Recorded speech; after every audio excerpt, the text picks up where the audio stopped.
Hello, my friends, and welcome to another Story Time with Liz. I'm Liz, and I am so excited that you can join me once again on another chapter of The Wonderful Wizard of Oz by L. Frank Baum and pictures by W. W. Denslow. It's one of my favorite books, and I hope you're enjoying it so far. If you like the chapters, please click the like and subscribe to get some more content coming up very soon. Last time, we left off with Dorothy and her friends scaling the wall to get to the land of the South to find the good witch, Glinda. So let's see what happens next. Are you ready? Let's go. Chapter 20, The Dainty China Country. While the Woodman was making a ladder from wood, which he found in the forest, Dorothy lay down and slept, for she was tired by the long walk. The lion also curled himself up to sleep, and Toto lay beside him. The Scarecrow watched the Woodman while he worked and said to him, "I cannot think why this wall is here, nor what it is made of." "Rest your brains and do not worry about the wall," replied the Woodman. "When we have climbed over it, we shall know what is on the other side." After a time, the ladder was finished. It looked clumsy, but the Tin Woodman was sure it was strong and would answer their purpose. The Scarecrow waked Dorothy and the lion and Toto and told them that the ladder was ready. The Scarecrow climbed up the ladder first, but he was so awkward that Dorothy had to follow close behind and keep him from falling off.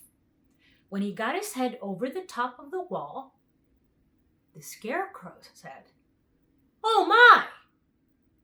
"Go on!" exclaimed Dorothy. So the Scarecrow climbed farther up and sat down on the top of the wall, and Dorothy put her head up over and cried, "Oh my!" just as the Scarecrow had done. Then Toto came up and immediately began to bark, but Dorothy made him be still. The lion climbed up the ladder next, and the Woodman came last. But both of them cried, "Oh my!" as soon as they looked over the wall. When they were all sitting in a row on the top of the wall, they looked down and saw a strange sight. Before them was a great stretch of country, having a floor as smooth and shining and white as the bottom of a big platter. Scattered around were many houses made entirely of china and painted in the brightest colors. These houses were quite small, the biggest of them reaching only as high as Dorothy's waist. There were also many pretty little barns with china fences around them, and many cows and sheep and horses and pigs and chickens, all made of china, were standing about in groups. But the strangest of all were the people who lived in this queer country.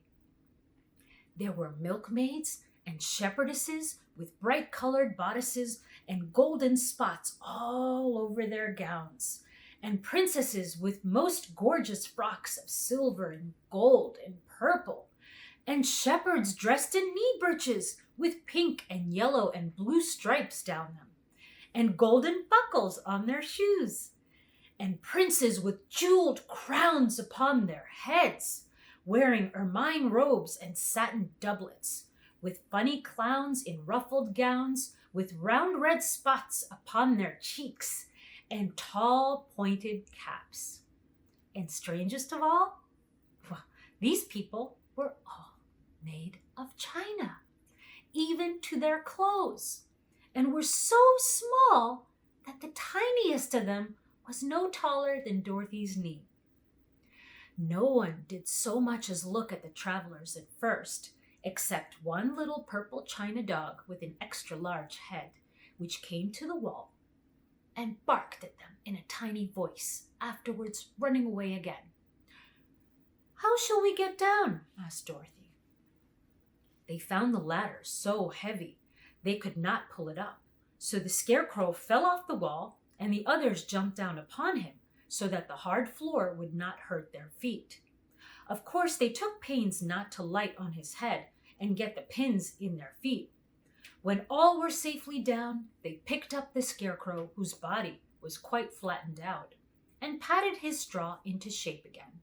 "We must cross this strange place in order to get to the other side," said Dorothy, "for it would be unwise for us to go any other way except due south."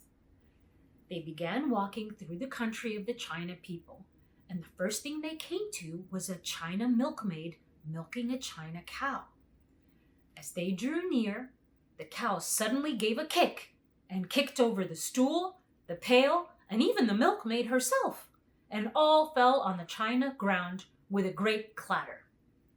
Dorothy was shocked to see that the cow had broken her leg off, and that the pail was lying in several small pieces, while the poor milkmaid had a nick in her left elbow.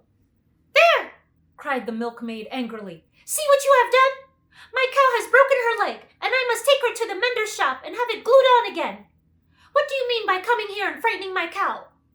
"I'm very sorry," returned Dorothy. "Please forgive us." But the pretty milkmaid was much too vexed to make any answer. She picked up the leg sulkily and led her cow away, the poor animal limping on 3 legs. As she left them, the milkmaid cast many reproachful glances over her shoulder at the clumsy strangers, holding her nicked elbow close to her side. Dorothy was quite grieved at this mishap. "We must be very careful here," said the kind-hearted Woodman, "or we may hurt these pretty little people so they will never get over it." A little farther on, Dorothy met a most beautifully dressed young princess, who stopped short as she saw the strangers and started to run away. Dorothy wanted to see more of the princess, so she ran after her, but the China girl cried out, "Don't chase me! Don't chase me!" She had such a frightened little voice that Dorothy stopped and said, "Why not?" "Because," answered the princess, also stopping, a safe distance away, "if I run, I may fall down and break myself." "But could you not be mended?" asked the girl. "Oh, yes, but one is never so pretty after being mended, you know," replied the princess. "I suppose not," said Dorothy. "Now, there's Mr. Joker, one of our clowns," continued the China lady, "who is always trying to stand upon his head. He's broken himself so often that he is mended in 100 pieces and doesn't look at all pretty. Here he comes now. You can see for yourself." Indeed, a jolly little clown came walking toward them, and Dorothy could see that in spite of his pretty clothes of red and yellow and green, he was completely covered with cracks, running every which way and showing plainly that he had been mended in many places.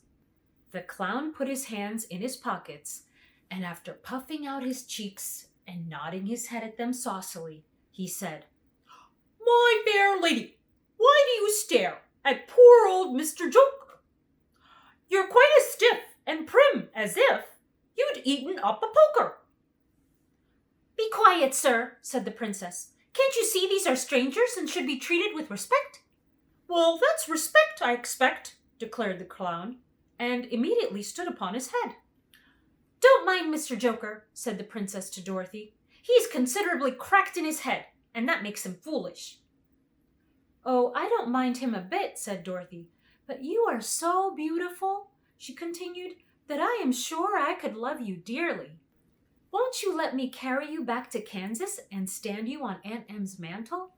I could carry you in my basket." "That would make me very unhappy," answered the China princess.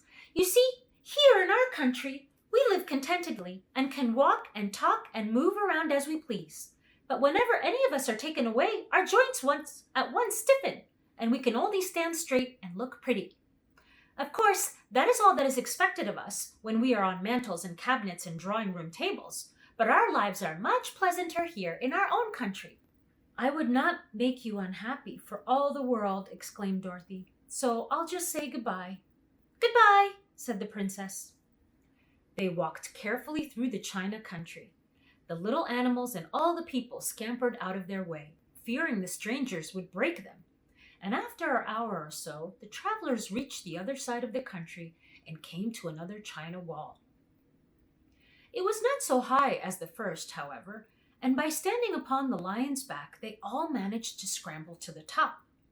Then the lion gathered his legs under him and jumped on the wall. But just as he jumped, he upset a china church with his tail and smashed it all to pieces. That was too bad, said Dorothy. But really, I think we were lucky in not doing these little people more harm than breaking a cow's leg in a church. They are so brittle. They are indeed, said the Scarecrow, and I am thankful I am made of straw and cannot be easily damaged. There are worse things in the world than being a scarecrow. I thought that was a pretty fun chapter. It's so interesting to see a whole new land and country made entirely of china. Seems very delicate, doesn't it? There's some interesting characters in there. Well, I hope you enjoyed this chapter as much as I did. Give it a thumbs up if you like it, and remember to click the subscribe button to hear some more wonderful chapters and stories to come. Until then, mwah, I'll see you soon.